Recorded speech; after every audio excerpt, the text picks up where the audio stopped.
SJ. Welcome to Mvskoke Radio, your weekly source for tribal and community news, interesting guests and discussions, plus a local events calendar.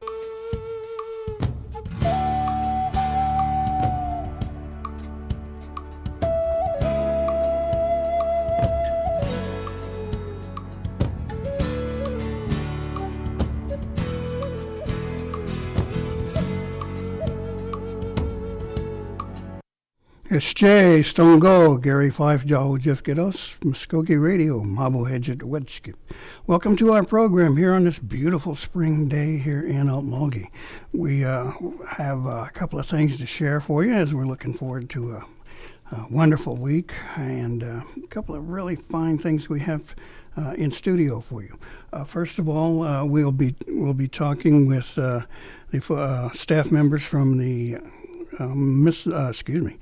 Mvskoke Creek Nation Scholarship Pageant. And then in the second portion of our program, it's the Secretary of Native American Affairs for the state of Oklahoma, Ms. Lisa Billy. But first of all, let's get on with our first segment here. Ms. Otto, right? It's Shelby Boton. Oh, excuse me. It's okay. The O-N-E endings there got me there. Right. And it isn't the first time I've misintroduced a guest, so don't feel like you're alone. But you're heading up the scholarship pageant this year. You are the coordinator. My God, that's quite a job you've got taken on. I sometimes wonder why people do stuff like that, because just so overwhelming. But tell me, first of all, for folks who really aren't familiar with the pageant, it is our celebration of royalty. It is not a beauty pageant. There's so much more to it. Mm-hmm. It's just basically encouraging young Mvskoke women to embrace their Mvskoke history and traditions, as well as pursuing their goals in higher education. That's why we call it a scholarship pageant, because the Miss Mvskoke Creek Nation winner does receive a $2,500 scholarship to the college of her choice. So that's very encouraging and inspiring as well. But we also it's a great way for if any Mvskoke woman wants to learn more about the history and traditions and everything like that. That's how we go about encouraging them to keep those history and traditions alive. Now, as part of the competition, culture plays a very important part. Right. So your candidates would have to have something going for them already. I mean, some bit of language or something like that, and that's a requirement for. Right. Yeah. That's the great thing to see is that, we like to see how these ladies, go about their daily lives and, out in the world, but also staying true to themselves and, keeping up with their, whether that be ceremonial grounds or, the church, everything like that. We like to see them incorporate their Mvskoke culture and history into their everyday lives. That's what we sort of encourage for this program. Now, besides the cultural part, they undergo a talent competition or something like that. What else is involved there? It's talent / cultural presentation. We just like them to, whether that be singing, dancing or storytelling. We like to see them how they incorporate their cultural ways into their everyday lives. That's what we like to see, and that they know, their knowledge of Mvskoke history and culture already.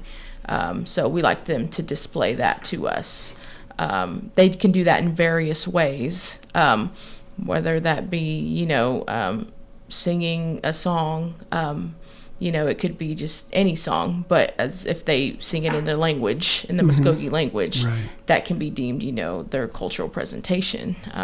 So that's what we encourage for sure. Many tribes around the nation still retain this royalty. as a representative. And I think it has evolved more of a, quote, beauty pageant, unquote, to a very strong cultural basis in there, in all of them. And now for you, what is the importance of a tribe having these two representatives? What does it mean to you? The importance of it is they, during their year-long reign, they do serve as ambassadors for their tribe, because they do a lot of traveling, and they meet a lot of people, and a lot of people have not seen Native royalty or anything like that, so that's their chance, to spread the word and, to help everybody understand Mvskoke cultural customs and traditions. And then also, when they meet different various peoples, they also get to spread word on their platform, their initiative, whatever that they can choose different initiatives that they want to use their platform for, such as diabetes prevention, keeping the language alive, things like that. They get to spread the word to people and everything like that, because like I said, they do meet a lot of people during their reign. Yeah, we've seen some very impressive platforms in the past, like preserving language and, as you say, health issues and crises, right. and then issues that are important to young people. Exactly. Yeah. So we've got quite a possibility there. Now, as the pageant progresses, they'll be judged on several phases, I presume, as they meet the judges. Now, first of all, what about the judging panel? What is that comprised of, so to speak? There will be 5 judges. We try to, have a diverse judging panel. And then also what they're judged on is there's an essay involved, and there's also a Mvskoke knowledge quiz, and as well as the cultural presentations and the impromptu questions, which will take place during the pageant. And though they will not, of course, impromptu, so they'll have to be quick on their feet. And that could be the dangerous part. Right. A girl from a southern state really blew it one year, but now become famous for that mistake. But that's usually a very impressive part of the evening is those cultural presentations. Now, this will be your first year as coordinator. Right. And so do you have any plans for the show? Is there something you'd like to stress or something you'd like to see happen? Just a successful show. It's in a new venue this year. Oh, good. At the River Spirit Casino Ballroom. So it's not as big as the Cove where it was last year. But it's more of a little more intimate vibe. So we're looking forward to that as well. So I think it'll be, a little quicker this year. We like to, it is on a Thursday. May 30th is a Thursday, and that's the day of the pageant. So we'd like to get everybody, in, and feed them and everything like that. So, and it won't be too late of a night. But so that conference setup with tables and right, will be much more advantageous. They won't be holding their fry bread in their lap. Right. Yeah, everyone will be sitting at tables. So that's a different vibe. So yeah, they will have somewhere to eat this year. So I know that was something that was not available last year in the Cove. So everyone will have a little bit more comfortable setting this year. We hope so. Well, that should make the candidates a little more comfortable too, I think, wouldn't it? Yeah, that as well. Yes, exactly. So we look forward to that as well. Okay, at what stage is your department or your project crew at right now? You're still accepting applications first, right? Exactly. Yes, we're still accepting applications until April the 5th. April the 5th is the deadline by 5 p.m. to get those applications in if you're running for Miss and Junior Miss Mvskoke Creek Nation. So we have received some applications, but we encourage everyone to get those in as soon as possible and to let us know what your cultural presentation will be, because that is a first come first serve basis. Okay, so we encourage everybody to hurry up and get those applications in. Yeah, so if it's too elaborate, it may not get on the way they had planned. But, yeah. Okay. Well, let's take a second and look at the qualifications for each of these positions. Now, what is required? What are the limits? Describe each one. Let's start with the Junior Miss. Okay. Junior Miss, the age category is 14 to 17 years old and must be enrolled in high school. Junior Miss, now if you're the Miss category, their age is 17 to 25 or 24 years, I'm sorry. And that is depending on if they are enrolled in college. Okay, so and that's why they receive the scholarship, is because they must be enrolled in college for the Miss category. Yeah. Okay, so if they're not in school, why do you need a scholarship? right, exactly. So you have to submit proof of enrollment.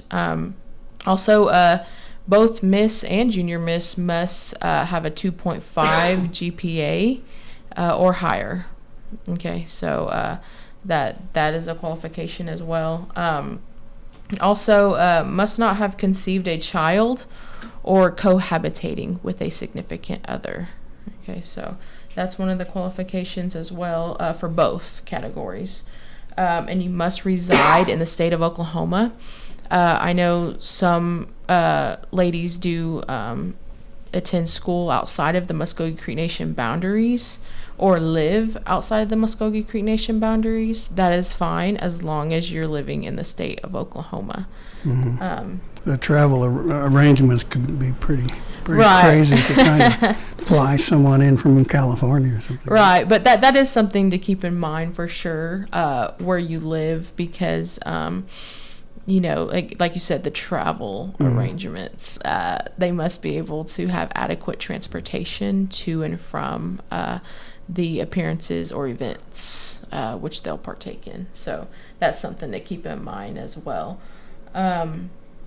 Also, there is a contract to sign, an official contract that will be signed about a week or so after the crowning. So if you win the pageant, you get crowned, it's not official until you sign that contract. Now, most things are in the application. Most information is in the application. The contract basically just details that information. Okay, so you will, and Chief will be there and everything when you sign that contract. I would presume that underage participants would have to have a parent co-sign. Exactly. Okay. Yeah. Usually, the Junior Miss applicants do have their parents present for that contract signing. Exactly. So, yeah, more so the Junior Miss, just because they're minor ages. What is expected of these young ladies when they're out on a job, so to speak, out visiting a site or participating in something? What is expected of them? Is like they go to the the big red something, powwow, Red Nations is what I'm thinking. The one big one in Oklahoma City, and then there's one out in the Southwest. So when they go out and they're out there with other royalty in front of a huge crowd, what do you want to see from your representatives? Well, first of all, we would like them to smile. That's something that I always stress, because I know that, you get a little bit relaxed, but you always have to maintain your poise, have proper, we just encourage smiling, keeping your poise, and always, be be quick on your feet. When people approach you, be kind, courteous and everything like that. Have good manners. Their traditional clothing must be kempt, so we just like them to, remain friendly and remain approachable. Right. Because we like them to encourage people to come up to them, and engage with them and everything like that. So that's something that we always encourage for sure. Do you teach them how to parade wave? Make S's with your hand when you're out there? Most of them have the wave down naturally, so because they do it a lot during the pageant. So now I know this still is your first year, but if you had Right. any surprises yet, I mean, something you hadn't expected, perhaps from an applicant or the venue or anything else?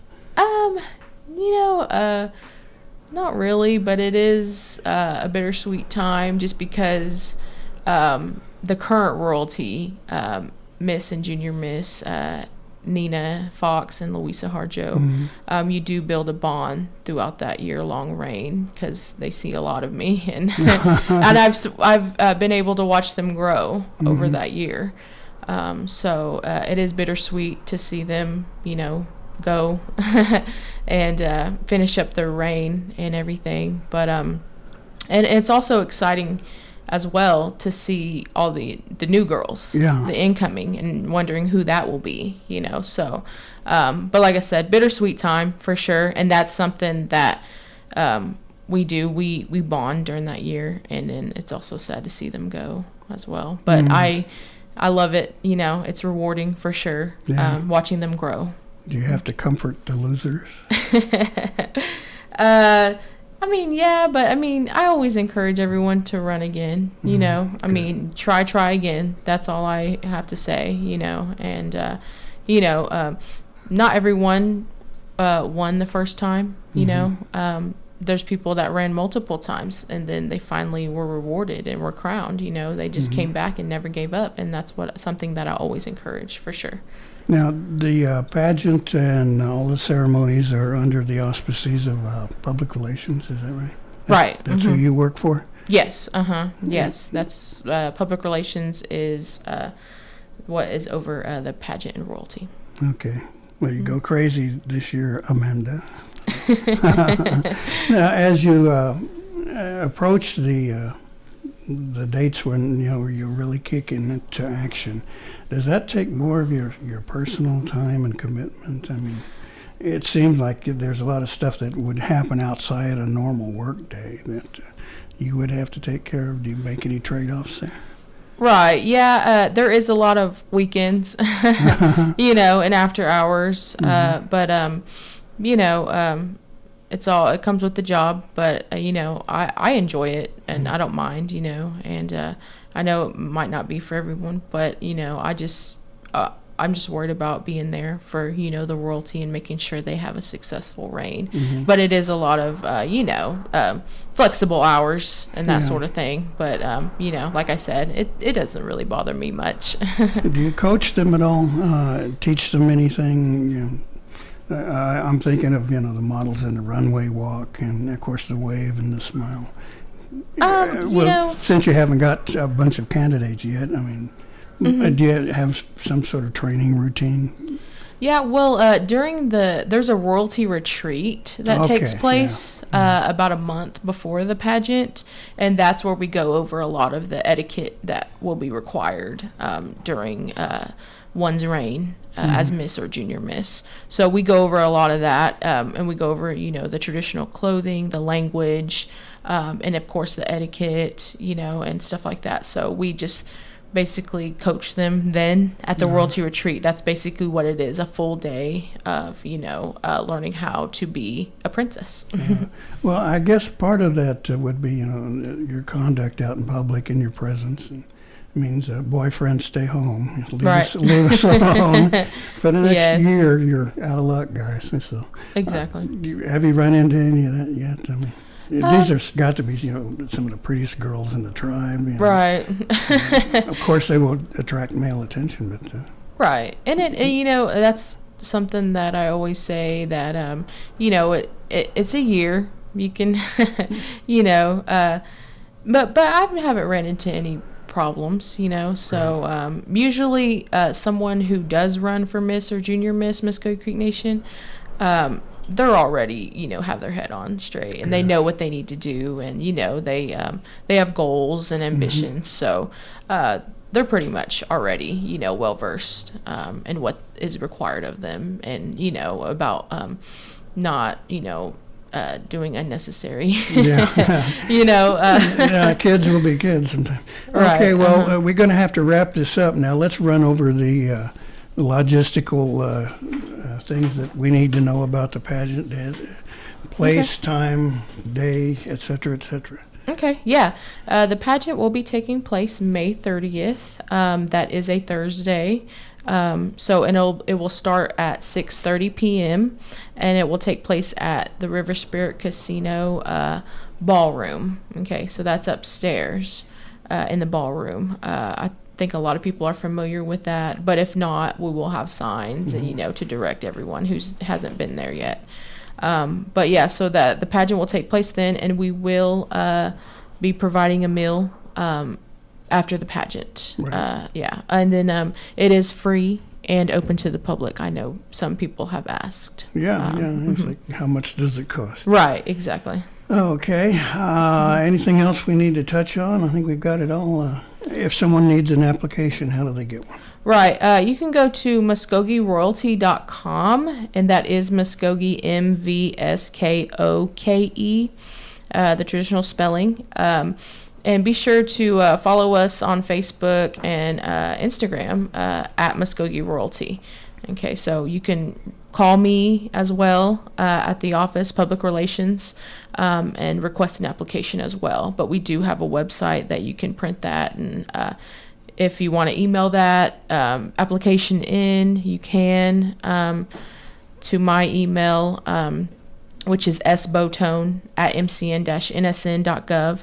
Or if you want to hand drop it off at the executive building where our offices are located, you can do that as well.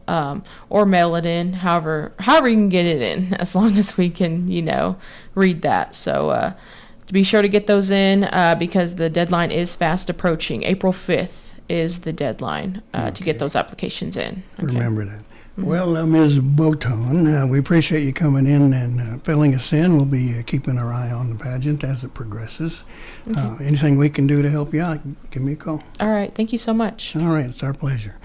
We're going to take a short pause here, and then we will return with Lisa Billy, who is Oklahoma State Secretary of Native American Affairs. So please stay with us here on Mvskoke Radio. Who am I? Am I Native? I don't want people assuming things because I'm Indian. I just want to be me. But how do I live in two worlds? Some guys just check out by doing meth. But that ain't for me. Because I see my family, my friends, my drum making, my future. There are a lot of cool things about being who I am. And meth isn't one of them. Learn more at ncai.org. A message from the Partnership for a Drug-Free America and the National Congress of American Indians.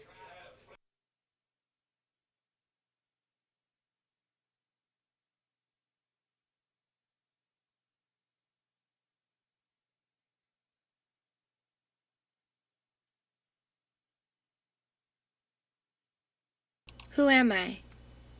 Am I Indian? Just 'cause I'm a girl from the res, don't make things up about me. What if I move away? Then who am I? Some kids try meth just to escape, but then I think about my grandma, my little brother, my beadwork, my poetry, and I think, I like who I am, and I know meth is not for me. Check out ncai.org, a message from the Partnership for a Drug-Free America and the National Congress of American Indians. Welcome back to Mvskoke Radio here on The Brew in beautiful downtown Okmulgee. I'm Gary Fife, Jefkinos. Our guest here in the studio now is the Secretary of Native American Affairs, appointed by our Governor, Kevin Stitt. First of all, Ms. Billy, thank you for making time and cruising over here to Okmulgee. Absolutely, my pleasure. It was a beautiful drive. Oh, gosh, I guess so. Keep driving. end up somewhere north. Well, you don't want to go north right now, with snowstorms and things. But you have taken on an incredible task of Secretary of Native American Affairs, and it's got to be quite a, I don't know, imposing kind of thing to take on. Many people should know you from what they call the Chickasaw TV commercials, the ones you do on the historical progress of the Chickasaw Nation. And now you're coming from years in the Oklahoma legislature and in your own tribal legislature. That's quite a pedigree there, plus the degrees and things that you've gotten, the endorsements from the other tribes. So, first of all, what's your first thought when I guess we talk about a Secretary of Native American Affairs? Is it really imposing? Is it scary? Well, I would say probably all of that. It's a daunting. When I think about it, it's going to require a lot of prayer, and I believe that the Lord will give us a lot of creativity, because our tribal people, this is our land, and we should very much have a voice in governing what happens in the state of Oklahoma. And so for our current governor, Kevin Stitt, to have the foresight and the vision to do that, to me it's very spiritual and it's very exciting, but yes, very daunting. No, I can imagine. Now, you mentioned faith in the website as being a very strong component in your life. And from what I'm hearing, it's primarily Christian, isn't it? Yes, sir. Absolutely. Just fine. So where does native cultural practice fit into that? Well, I believe that God created us as spiritual beings, and certainly my husband and I, it's always been that way for us. So there was never a conflict. I actually shake shells. And my husband and I are very active at our church in Indian ministries as well, and have a small group called Nations United, and all different tribes. And we do a lot of work in our Indian communities and on the homeless as well on the streets. So for us, that hasn't been a conflict. I know within Native communities sometimes that can sometimes be a conflict, but ultimately all of us as Native people are very spiritual people. And very, very honorable and respecting of that. Oh, well, I've seen that trend grow in Native communities of acknowledging perhaps a start with going to stomp grounds and things like that. And then how Christianity is woven into that childhood. It was something that I was familiar with. We were raised in Methodist church. And, yes. But Mom and Dad always said, but there's also something else there. And we had family who were participants in the stomp grounds. Sure. And it never presented. And more people are more accepting of that these days. Less of a division. It's you either here or there kind of thing. Right. And there's still some. I think even I see that within my own tribe as well. And so I just pray. I think when you have that peace, you're comfortable with that, and we keep moving forward. But ultimately, we all need that strength to help us day to day. And that's truly what I rely upon in doing this position, because it's not been done before. It sort of has evolved in a way. Something I heard you say earlier, that Governor Fallon, our former governor of Oklahoma, did have the foresight to help create a liaison position to at least begin those conversations. And I think that was an important beginning foundation. The difference in serving as a cabinet secretary, one very important difference that I went through a few weeks ago, is it has to be confirmed from the Oklahoma Senate. And so my husband and I, our pastor and our daughter and our son went to the state capitol to let's see if Mom's going to get confirmed today. We'll see. Fortunately, they did. It was actually it was unanimous. Really? And that was surprising for me. It's very humbling. Yeah. It's very humbling when everybody from both parties unanimously support you. It's also, I keep using that word daunting, but it's challenging because I'm looking around the room thinking, oh my gosh, these people really believe in me. I better do a good job. Yeah. And so it really puts that mantle on you of, I need to do this right because it's the first time it's ever been done historically. And when I leave, I want to make sure there's this foundation so that the next person that comes in and serves in this, they can take it to that next level. And so that's, I guess, sort of the differences.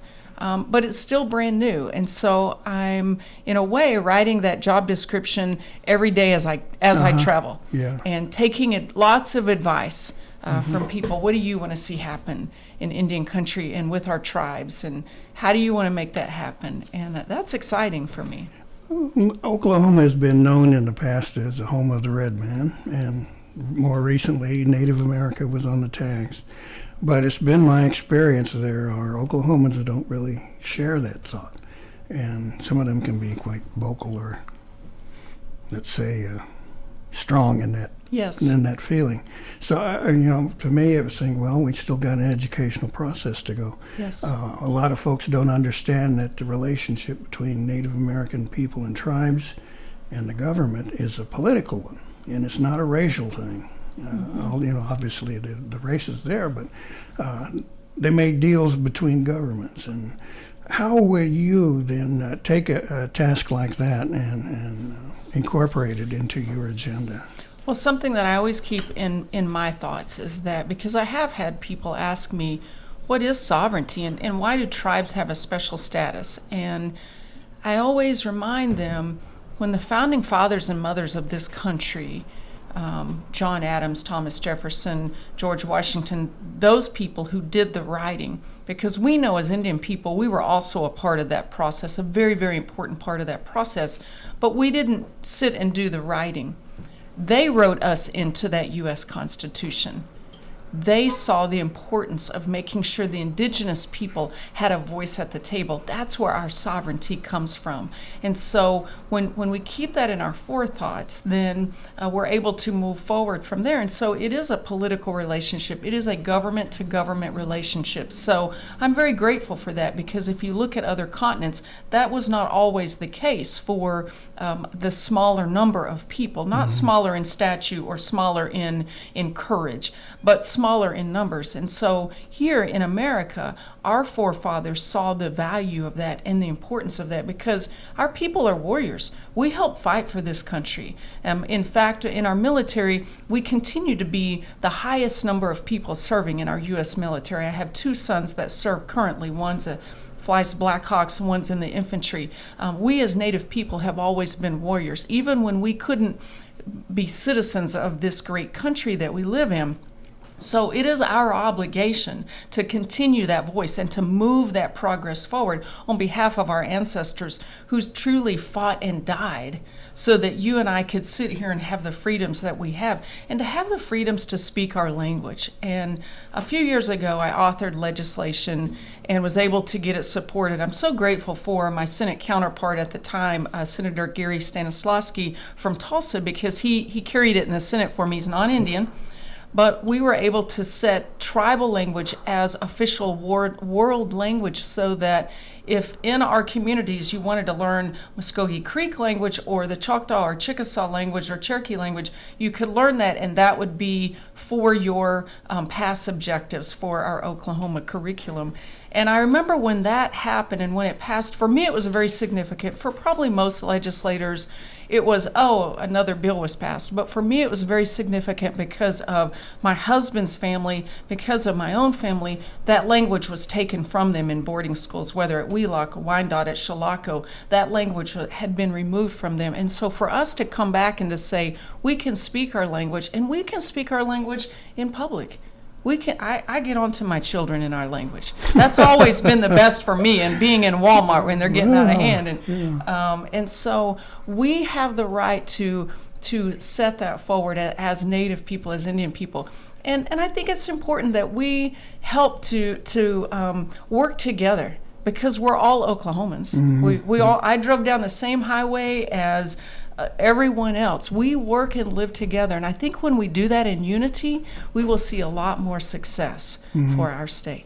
You mentioned the thing in Walmart that made me instantly think of Tanya Jo Hall, Auntie Beatrice, talking about her comedy routine. Talks about how you try and be the perfect parent, and when you got to in Walmart and the kid's acting up, then you drag them out to the car and what are you thinking, man? What are you? That kind of thing. Absolutely. Is there room in there for you? That's right. You've done that before? I have. Oh, I okay. have. Well, we'll leave that People one. have said to me, Elisa, I think I recognized in your tone you were getting on to your children. I couldn't understand it. Oh, the beauty of native language. That's right. That's Well, right. let's turn to the political arena for a bit. Now, you, I guess, for me, have been the third person to occupy such a comparable spot in a gubernatorial candidate or administration. And I have to say, I don't mean to be too harsh, but your two predecessors didn't show us much. And when I say that, I'm not aware of any initiatives or statements or things like that that really push the tribal agenda or something like that. Do you follow me there? I do. Yeah, And I have to say, both of those individuals are friends of mine. I had know. the opportunity to serve with Chris Binge in the House. Mm-hmm.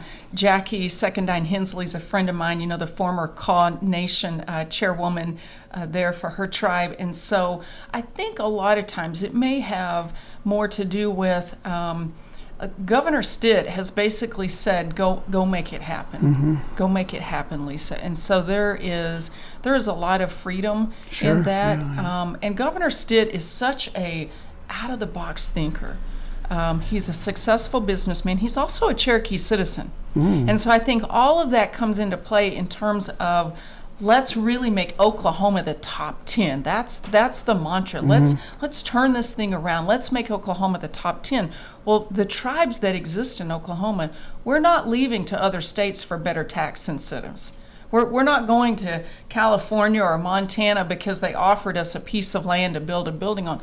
We're here. This is where tribal lands are. And so if we can sort of harness that and make that happen, then we win. But I think keeping in my mind as a cabinet secretary, and Governor Stitt reminds us continually in our meetings, top 10, top 10, top 10. You say it, you speak it, you live it. And so in order to do that, you have to make things happen. We don't get to just sit around and drink coffee in our cabinet meeting. I wish we would. He only gives us a bottle of water. Right? I need coffee now. Yeah. He really expects us to make some things happen. And so, in fact, he has told each cabinet secretary, you list your goals. And we do it on a dashboard in our meetings, and so everybody else knows everybody else's goals. What's your goals? What's your quick wins for this state, for this administration, and how can we make that happen? What's your timeline? And so, in a sense, he's pushing us. He's like that old basketball coach I had in high school. Oh, gosh. He's trying to get us to where we need to go, but it's not always comfortable getting there because I might just want to sit back and drink that cup of coffee, and he's like, "Oh no, we gotta go. We gotta keep moving it." Well, in reference to your predecessors there, what I was looking at, and I'd met them both and talked with them both, they're very wonderful people. I was always curious as to whether there was gubernatorial pressure, perhaps, or no initiatives were coming forward. But bottom end is, we really didn't hear anything from them. But now you've assumed a position that's been pretty much elevated. Absolutely. From liaison now to secretary within the governor's cabinet. Absolutely. So what initiatives or priorities or plans do you bring? And I think you really hit on it, Gary. Because it is a cabinet position, there's been given more place of influence and authority, and that's certainly not anything that the predecessors could have controlled. We have to all start somewhere. And so we start somewhere, and I hope 10 years from now, whoever is serving in this position may look back on me and go, man, that Lisa Billy, she didn't do anything. I'm going to do something great. I hope that happens, because if we'll continue that sort of progressive momentum, it will happen. So right now, currently what I'm doing is I'm meeting with every leader in the state. Of course, if they don't want to meet with me, I can't force them, but that's my goal. I'm making visits, and I'm probably about a third of the way there. I look forward to meeting with Chief Floyd later today, but I'm meeting with every tribe, and what I really want to know is, what do they want? What do they want? What do our tribal leaders expect from the government, from the state of Oklahoma? And I'm writing it all down. I have to put it all together so I can present that to Governor Stitt. And what's interesting is I've had so many tribal leaders say to me, what does Governor Stitt expect of us? Right. What is he hoping? Yeah. What is he wanting? And when I shared that back with Governor Stitt, he went, I like that. I've not heard that yet. And so that's the first initial process, is I want to meet with every tribe. And wouldn't it be wonderful if, let's say, we could have maybe a cabinet meeting at one of our tribal complexes? Right. Wouldn't it be wonderful to take the governor of the state and go tour Mvskoke Creek Nation land and see what is happening in this area right here in the state of Oklahoma, and to go all over, to go to Cheyenne country, go to Choctaw country, go to every part way up north and see the Cherokees, because I think the more that you go out and you see what's happening and you see the beauty, to me, when I think of our Indian people, my grandmother was a quilt maker. And her quilts came from all these different fabrics. My family on both sides, of course, were very poor. My dad always jokes, though, and says, he goes, living on a dirt floor was no big deal. You just sprinkled it with water and stomped on it. It was fun. I enjoyed it. So I'm like, okay, Dad. But my grandmother eventually was able to get out of the cotton fields. And when she went to work at the old TGNY. My mom's family's all from Anadarko. And in that, she was able to take the scrap fabrics. They would throw them away, but my grandmother would keep them. And she had all mismatched curtains all throughout the house, but she was glad to have curtains. Didn't matter that they didn't match, but they would throw out all the displays. They would throw out all the extra fabrics when people would purchase fabric. She took those fabrics and she turned it into beautiful quilts that I have in my home, my brother has in his home. Yeah. And so they're beautiful because she made them, and she has all these designs. If there were one piece of fabric, how boring would that be? Now, mentioning that, I instantly thought, well, gosh, now they would be works of art. Absolutely. They should be on, hung on the walls of the Gilcrease. Absolutely. Something like that. And our Indian people, we've come from abject poverty, assimilation, genocide. We have overcome all these horrible atrocities that some wanted to see us die, collapse, our tribal governments completely fold in. We're still relatively new governments in terms of being able to vote for our own leaders of our tribes instead of a president of the United States appointing and telling us as tribal citizens who will be our leader. And so it reminds me of my grandma's quilts in that she took all these things that were throwaways, as we had been seen in the eyes of many people, and she created a piece of art. I'm going to remember that, Gary, a piece of art that should be hung at the Gilcrease Museum. And that's who we are as Native people. And I believe because we take a rightful role in Oklahoma politics, our state will be a top 10. Great. Well, let's take a real short pause here and let us catch our breath, and we'll be right back with more of our discussion with Lisa Billy. Stay with us here on Mvskoke Radio. Hear that? That's the sound of Hope being killed by meth. Methamphetamine use is causing huge problems in our community. Hear that? That's the sound of something you can do about it. Events like rodeo, res ball, and family time can help keep kids away from meth. Talk to your kids. Keep our culture alive. A message from the Partnership for a Drug-Free America and the National Congress of American Indians. Learn more at ncai.org. You're listening to Mvskoke Radio here on The Brew in beautiful downtown Okmulgee. Our guest today is Lisa Billy, who is the Secretary of Native American Affairs for Governor Kevin Stitt. First time we've had a secretary. It's been elevated this high. Now, we asked you about your priorities before the break there. Now, let's revisit that question. Are there any particular subjects in mind that you feel like you want to tackle? Well, currently we have potential compact negotiations that a lot of tribes are looking at. And so that's very important because that's our economy. That's our base. And that's what our economy for our tribes, because we don't tax our citizens. Very important that we have a strong economic base because that's what builds our programs that we have.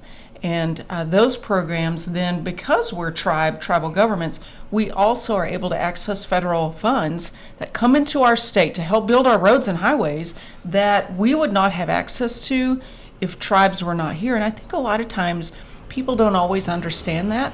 The average citizen, they may not always understand the flow of dollars and how that happens and how important that is. And so I've heard that as I've traveled so far just with a handful of tribes I've met with.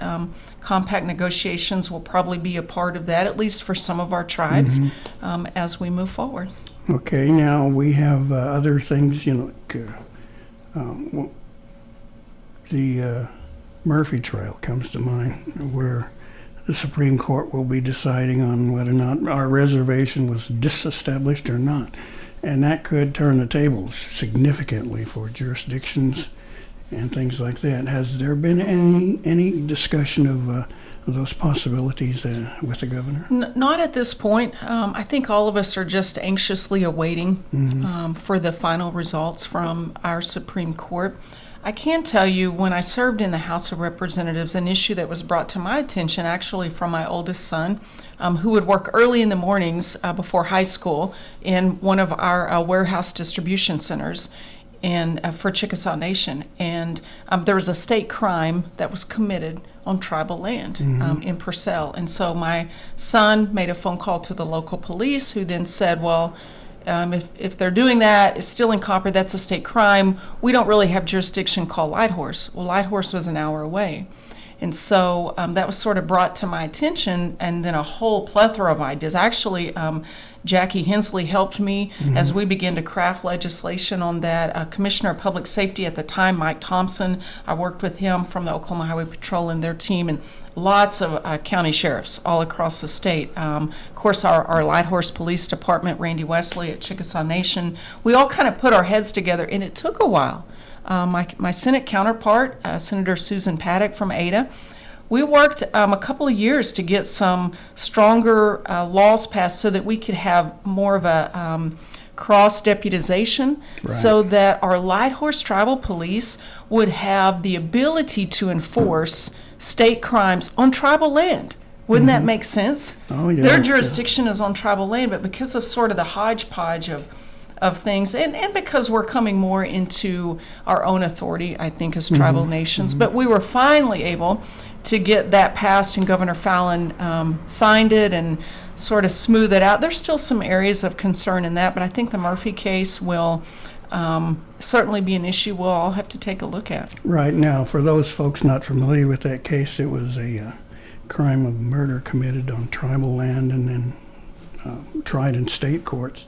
And their defense is saying, no, you didn't have the authority to do that. Only a federal or a tribal court should have done that. Anyway, it's now before the High Court, and they're going to be making a decision on it not too far away. Not too far away. Okay, now, as we probably will start looking to you as the connection with the state administration, there are going to be a lot of heavy issues tossed at you. Like sovereignty still can be exercised in several forms. Do you have kind of an idea or a plan of how you will be responding to some of these things? Well, particularly when it might be state versus tribes. Sure. I think ultimately the team for Governor Stitt, our administrative counterparts, our cabinet secretaries, our goal is to work together.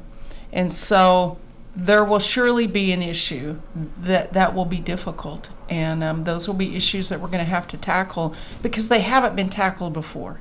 I think they've sort of been pushed to the side or a sort of quick fix, but it's not a long-term fix. And so those will be issues that we'll have to be in great prayer about as we move forward. Okay, now let me shift to something that might be a little more off the wall. Most people would know you from the TV spots that you do, the promotional things for the Chickasaw Nation. And I've been watching those for a while and noticing other things that are happening around the country and the expansion, growth, rise, I don't know, of the role of Native American women. Now we've got 2 in Congress and some in state legislatures around the country. Now, do you feel like you will be carrying part of that load now that you are the first Native American woman in a cabinet like this? Yeah, I do, absolutely. And again, that's humbling, but it's a very huge responsibility as we move forward. And when I originally ran for the House of Representatives in 2004 from McLean County, there had not been a woman or a Native American ever elected. And so I was the first to do that, and I really always, my mother reminded me, my late mother reminded me, you serve the people. This is not about who you are. This is about the people who believed enough in you to elect you. And I remember going into my 2008 campaign, I drew an opponent from the opposite party, and I remember opening my local hometown newspaper. Now, my town's not very large, about 5,000 in Purcell, and there's a half-page ad with this canoe and a stick figure of an Indian woman with this dumb-looking feather that says, "Do you trust this Indian to run your state government?" And on there listed 2 or 3 tribes that had supported me financially, had given me money. And I was so humiliated. I was so embarrassed. I did not want to leave. And my husband and I, we live out in the country on a little farm. I was raised in Bristow, east of Bristow, on a small farm. And so farming and being with animals has always been my life. And I just thought, I'm never going to leave the farm. I'm going to stay here forever. And I remember my pastor calling me. And he said, "Are you going to be at church tonight?" It was a Wednesday. The paper comes out on Wednesdays in Purcell. And I went, "Are you kidding me? I'm not leaving my house." He said, "I think you're going to have to. You're in the middle of a re-election. You have to keep knocking doors." And I said, "Have you not seen the paper, Pastor Sam?" And he said, "Yeah, I saw the paper. What of it?" And I said, "Really? You know what he put about me?" And he goes, "Hey, he spelled your name right." He goes, "And by the way," and he was non-Indian, he said, "By the way, is that all the money the tribes have given you? I would think every tribe in the state should be maxing out to you. That should be embarrassing. Every tribe should be giving money to you." And I went, "That's all you're seeing in that?" And he said, "Absolutely." And he said, "It also shows the character of your opponent. Now, get to church. We'll see you in a little bit." Yeah. Unfortunately, we and still... I went, oh, wow. And I am reminded how important it is that when we face criticism, it's our character that will come out in terms of how we handle that criticism and how we move forward. And so, yes, it's a great responsibility for all of us as Native people to do that. And I think it's important that we do so that we can continue to build relations. People are afraid of what they don't know or understand. And so we just have to continue to work together and praying, certainly, as we move forward. Got to have powers that be behind you. Absolutely. By the way, I won that re-election. Well, we've still seen stuff like that, come out. So it reminds us we still have quite a challenge in educating our neighbors. Absolutely. And we're still trying, folks. Yes, if you're we listening, don't get too angry. If you do, get mad at me. Now we have, I guess, a few minutes left. Now, as I've alluded to a couple of times, and people know you from the TV spots. Now, has that affected you? When you walk down the street and people say, "Hey, you're that..." Yes, it affects me most when I'm at my kids' ball games. I can't get mad and yell at people anymore. Yes, people do recognize me, and it really does make me aware of my surroundings to make sure that I am acting nice as best as I can. Sometimes I get a temper like my dad. My dad's Chickasaw. I get a temper like my daddy, but Yes, absolutely. But on the other hand, it gives me great opportunity, and this is what I've learned through the process, because those history spots were not my idea. In fact, I did not want to do them, did not feel qualified. I'd never been behind a camera set in my entire life, but Governor Anatubby really believed that I needed to start sharing our stories, and that was sort of the beginning of what you see now, Chickasaw.tv. But it is a reminder that everywhere we go, we represent Indian people. And people don't look at us and go, oh, well, that would be the Choctaws or the Chickasaws or the Mvskoke Creeks. They just see us as Indians. They don't see us as specific tribes. And so all of us represent our tribal nations everywhere we go. And for good or for not good, it's what God has given to us to carry, and I think we can take a great advantage of that. I absolutely agree with you, and slip in on one of my own stories here. That happened to me once when my wife and I were on our hunting when we went to the Eagle Preserve in Haines, Alaska. And we got there at night, and we're looking for a good camping spot, and I noticed one of the park rangers, and walked over and said, hey, can you help us out here? And, where can we set up our tent? And he kind of looked at me and says, if I say that again, I said, well, where can we set up our tent? And I'm thinking, oh, geez, now what do I need? He said, aren't you that guy on the radio? Oh, good. Oh, really? Exactly the way I reacted. And I said, oh, my God, in the middle of the woods in Alaska, this guy picked me up. So we do sort of have to carry the flag all the time. Yes. Any final thought real quick? I'm excited about the opportunity, and I just want to encourage all of our tribal leaders and tribal citizens, when you see me or send me an email or call me, reach out to me and let me know what your thoughts and ideas are as we move forward. This will be a short season in my life in terms of serving. I hope to help create it. I hope the next person that comes along will make it even better. Okay, well, we wanted to thank you, Secretary Looking for Lisa fun, Billy. friends, and a chance to win? Whoa, where One am I Fire at? Casino in Okmulgee, open 24/7, where it's okay to play with fire. Come out for 2 Hot Tuesdays, 6 to 8, Midweek Madness on Wednesday and Thursday, 6 to 9, Sizzlin' Sunday. Thanks, guys. Just poked into my show there. Anyway, we got to run a couple of quick announcements here.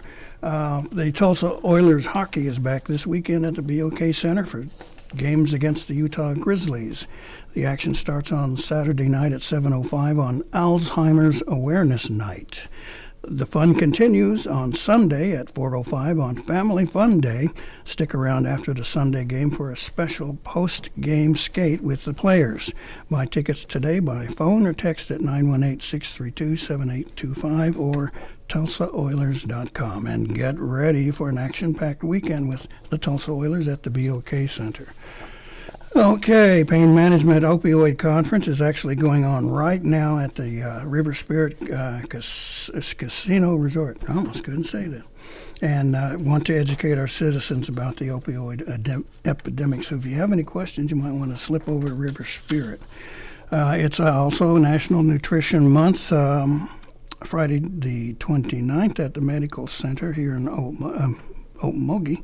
You have a chance to learn, taste, and promote good health, so you might want to check that out. National Nutritious Month. Holdenville Creek Indian Community is having a May Arts and Crafts, May 4th, 2019. Concessions available, so if you're interested in selling your wares, please get a hold of them at 405-379-3485. Here's an important one. Graduate profiles for the Mvskoke News. We'll be featuring them again in a special section. And if you're interested, you might want to get it in gear, because Friday, May 10th by 5 p.m. is the deadline. And sorry, no late profiles will be accepted. So if you don't make it on time, you're out of luck. 918-732-7720. Okay, a Mvskoke Language Inversion Camp, a week-long camp for students who have the desire to read, write, and speak the Mvskoke language, June 10th to the 14th at Sequoia State Park. And you might want to get an application in real quick, because I know those things fill up very fast. So get a hold of our language folks at, where am I here, mlow at mcn-nsn.gov. So you might want to check that out. Okay, hardcore Wild Indian dinners this weekend. Fife Indian United Methodist Church in Mvskoke. Check it out. We'd like to thank our guest, Lisa Billing, for joining us and helping us out on our discussion today. So we want to say thank you for listening to Mvskoke Radio.